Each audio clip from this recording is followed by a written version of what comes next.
Hello hi नमस्कार मु YouTuber Odia bloggers Partha आपण मोर न्यू एक ब्लॉग रे पुणी थर स्वागत भाई। आज ହେଉଛି मार्गशीर शुक्रवार तो भाई छाड़खाई करवा तो छाड़खाई रे मु नेइछि एक शେଉଳ ମାଛର रेसिपी किपरि रहउछि ताकू आपण शेष पर्यंत देखंतु। तो कहि रखे तो आपनक सपोर्ट भाई निहात दरकार। तो भाई वीडियोटी को स्किप न शेष पर्यंत देखंतु। देखिबार तो ये ହେଉଛି एक ଶେଉଳ ମାଛ ଯାହାକି ବିଲରେ ଆମ ଚାଞ୍ଚରେ ପଡ଼ିଥିଲା ତାକୁ ଆଣିଛି ଆଣିକି ଏବେ ୟାକୁ କଟ୍ କରିବା। ତ ୟା କାମରେ ଫୁଲ୍ ପ୍ରୋସେସିଂରେ ମୁଁ ଲାଗି ପଡ଼ିଛି। ତ ଭାଇ ଭିଡ଼ିଓଟିକୁ ଶେଷ ପର୍ଯ୍ୟନ୍ତ ଦେଖନ୍ତୁ। ତ ଭାଇ ଦେଖେଇବି ତାହା ବି ଦେଶୀ ଷ୍ଟାଇଲରେ କିପରି ରୋଷେଇ କରାଯାଏ ଶେଉଳ ମାଛର ଝୋଳ। ଚାଲନ୍ତୁ ଦେଖିବା ଏଇ ଭିଡ଼ିଓଟିକୁ ସ୍କିପ୍ ନ କରି ଶେଷ ପର୍ଯ୍ୟନ୍ତ ଦେଖିବେ ଓ ଲାଇକ୍ଟେ ବି କରିବେ। ତ ଭାଇ ସେୟାର ବି ମଧ୍ୟ କରିବେ।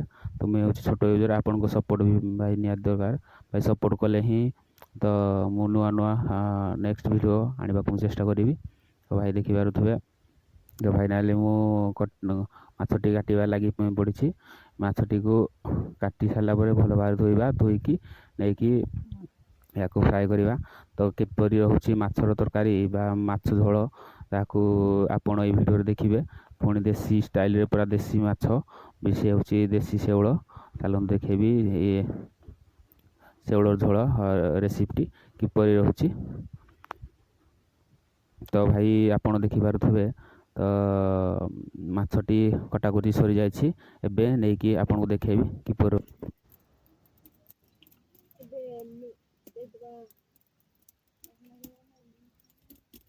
ତ ଫାଇନାଲି ଆପଣ ଭାଇମାନେ ଦେଖିପାରୁଥିବେ ମାଛଟି ସଫାସୁତୁରା ହେଇକି ଆସିଯାଇ ତ ଥାଳିରେ ଅଛି। ତ ଏବେ ଲଙ୍କାଗୁଣ୍ଡ ହଳଦୀ ଗୁଣ୍ଡ ମିକ୍ସ ହେଉଛି।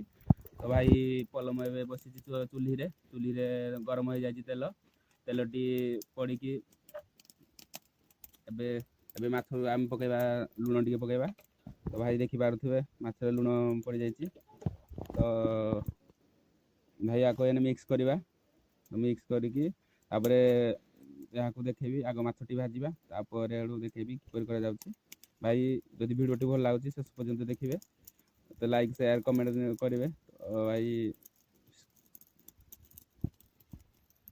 ତ ଭାଇ ଏମିତି ଭାଇ ରହିବ, ମାଛ ଗୋଟେ ପରେ ଗୋଟେ ତେଲରେ ଛାଡ଼ା ଯାଉଛି। ତ ଦେଖିପାରୁଥିବେ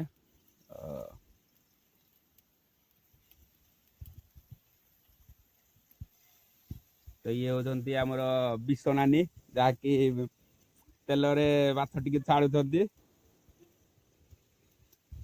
ଭାଇ ଏମିତି ରହିବ ଦୃଶ୍ୟଟା। ଭାଇ ଦେଖିପାରୁଥିବେ ଇଏ ହେଉଛି ଚୁଲିରେ ବି ରୋଷେଇଟି ହେଉଛି ପୁରା ଦେଶୀ ଷ୍ଟାଇଲରେ। ଦେଖନ୍ତୁ କାଠ ଅଛି, ଚୁଲି ବି ଅଛି।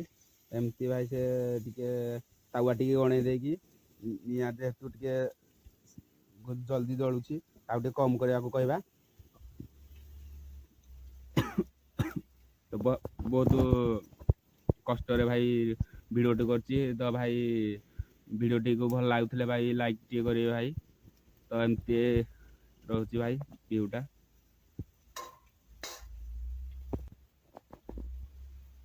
ଭାଇ ନିଆଁଟିକୁ ତ ଟିକେ କମ୍ କରିଦେଇଛୁ। କମ୍ କରିଦେବା ଫଳରେ ମାଛ ଭଜା ଚାଲିଛି। ଆଗ ମାଛଟିକୁ ଭାଜିବା, ତାପରେ ଯାଇକି ଝୋଳର ପ୍ରୋସେସିଂ କିପରି ରହିବ ଆପଣଙ୍କୁ ଏଇ ଭିଡ଼ିଓରେ ଦେଖେଇବି।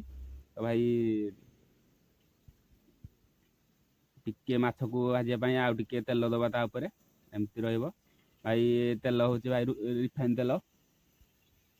ଆପଣ ଯଦି ସୋରିଷ ତେଲ ବି ୟୁଜ୍ କରିପାରିବେ ମାଛରେ ଟେଷ୍ଟ ପାଇଁ। ତ ଏମିତି ରହିବ ଭାଇ।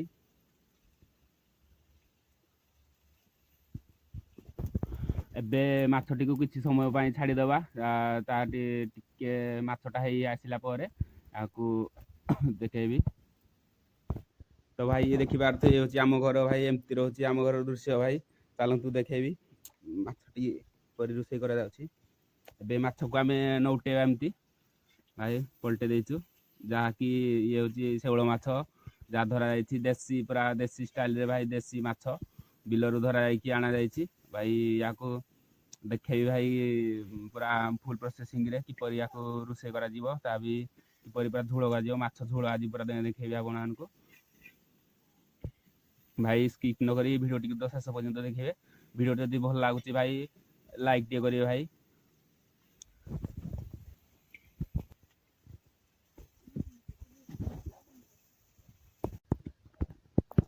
तो भाई देखि पारुथुबे ये होची आउ एक रेसिपी भाई ये होची चुना माछ भी ता सहित रहिबो भाई तो माछ शेउଳ ମାଛ ଝୋଳ ସହିତ ଭାଇ ଚୁନା ମାଛର କମ୍ବିନେସନ୍ ତ ଭାଇ ତା ଲାଜବାବ କିଆ ଭାଇ କହିବେ ଆଉ କ'ଣ କହିବି ଭାଇ ତ ଦେଖିପାରୁଥିବେ ଇଏ ହେଉଛି ଆମେ ଓହ୍ଲେଇ ଦେଇଛୁ ସେଇ ଶେଉଳ ମାଛ ଭଜାକୁ ତାପରେ ଯେତେବେଳେ ଆଡ଼୍ କରିବି ଆପଣଙ୍କୁ ଦେଖେଇବି ଝୋଳର କିପରି କରାଯାଏ ତାହା ବି ଫୁଲ୍ ପ୍ରୋସେସିଂରେ ଦେଖିପାରୁଥିବେ ଏବେ ଆମେ ଚୁନା ମାଛକୁ ଗୋଳେଇ ଦେଉଛୁ ଗୋଳେଇକି ଏବେ ତେଲରେ ଆଡ଼୍ କରିବୁ ଭାଇ ଶେଷ ପର୍ଯ୍ୟନ୍ତ ଭିଡ଼ିଓଟି ଦେଖନ୍ତୁ तो भाई तेलर ए छाड़ा चुना माछ गुटे पर गुटे छाड़ा तो एमती भाई छाड़ा जाए तो भाई भिडटी भल तो लगुव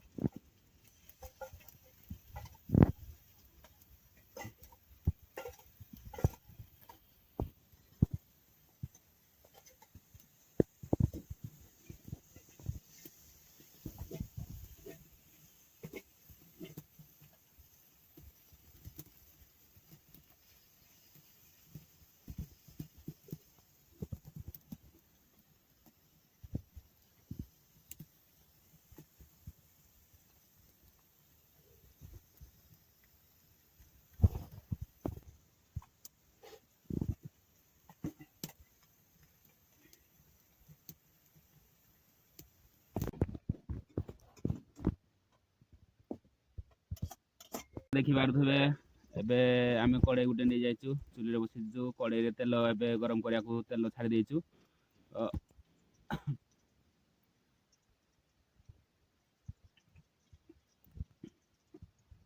भाई देखि पारुथबे एमती रहउची सब मसला तो लूण रहउची जीरा रहउची हल्दी गुंडा लंका गुंडा तो बेसर ये होची पूरा बटा मसला शिल रे बाटी के आना जाइछि एमती भाई दे रहउची प्याज को टमाटो काटी के रखि दिया जाइछि भाई देखंतु आ जीरा प्रथमे आमे ऐड कले तापर प्याज पकेइबा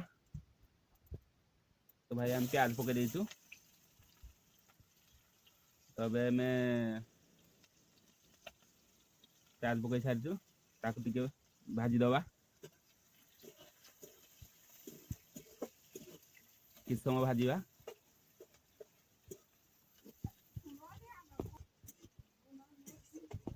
तो भाई माने देखि पारुथबे प्याज को आमे किछि समय पई भाजीबा प्याज टी नालिया हवा जाके भाजीबा नालिया ही साले ताकू अलगा मसला ऐड करिबा तो एमती भजा चलछि भाई किछ समय पई छाड़ दबा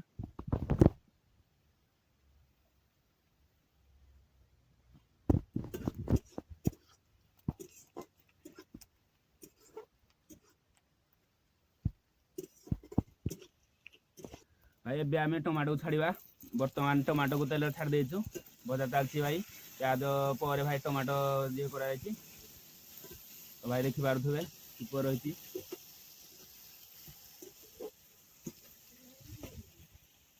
एबे आमे लका गुंड ऐड करिबा भाई लका गुंड पके देइछि देखि पारुथबे भाई बहुत धुआं तो भाई बहुत कष्ट रे निया चुल्ली रे भी रुसई होछि भाई शेष पर्यंत भिडियोटी देखिबे एवं लाइक भी करिवे भाई एबे बटा मसला ऐड कर देछु देखि पारुथबे पूरा देसी स्टाइल रे होछि भाई पूरा घर देसी खाइबा देखंतु बटा मसला पर पानी भी ऐड कर देछु याकू भलो भाव रे भाजीबा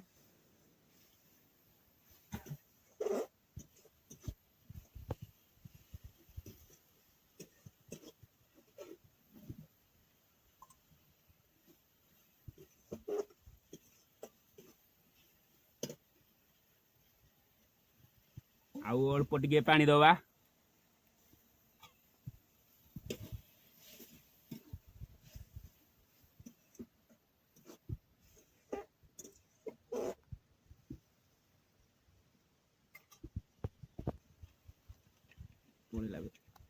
हल्दी गुंडा भी भाई ऐड करा जाउछि देखिथबे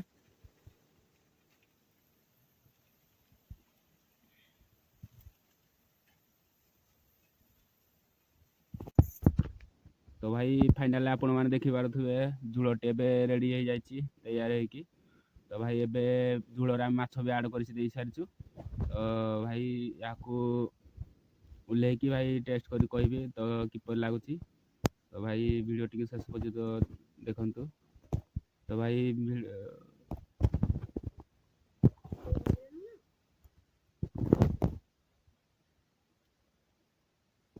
ତ ଭାଇ ଆମେ ଏବେ ଲୁଣକୁ ଆଡ଼ କରିବା। ଭାଇ ଲୁଣ ଏମିତି ଭାଇ ସ୍ୱାଦ ଅନୁସାରେ ଲୁଣକୁ ପକେଇ ଦେଇଛୁ। ଆଉ ଟିକେ ଘାଣ୍ଟି ଦେବା ଝୋଳଟିକୁ ଘାଣ୍ଟି ଦେଇଛୁ। ତ ଭାଇ ଫାଇନାଲି ଦେଖିପାରୁଥିବେ ଏବେ ମାଛ ପୁରା ଝୋଳ ରେଡି ହେଇକି ପୁରା ତૈୟାର ହେଇକି ଅଛି। ଇଏ ଦେଖିପାରୁଥିବେ ପୁରା ଦେଶୀ ଷ୍ଟାଇଲରେ ଭାଇ ହେଇଛି। ୟାକୁ ଏବେ ଟେଷ୍ଟ କରି କହିବା କିପରି ଲାଗୁଛି। ଦେଖନ୍ତୁ ହେଉଛି ମାଛ ଝୋଳ। ଭାଇ ପୁରା ଲାଜବାବ ଭାଇ, ବହୁତ ଟେଷ୍ଟ ଭାଇ। ଆପଣ ବି ଏମିତି କେବେ ଟ୍ରାଏ କରିକି ଦେଖନ୍ତୁ।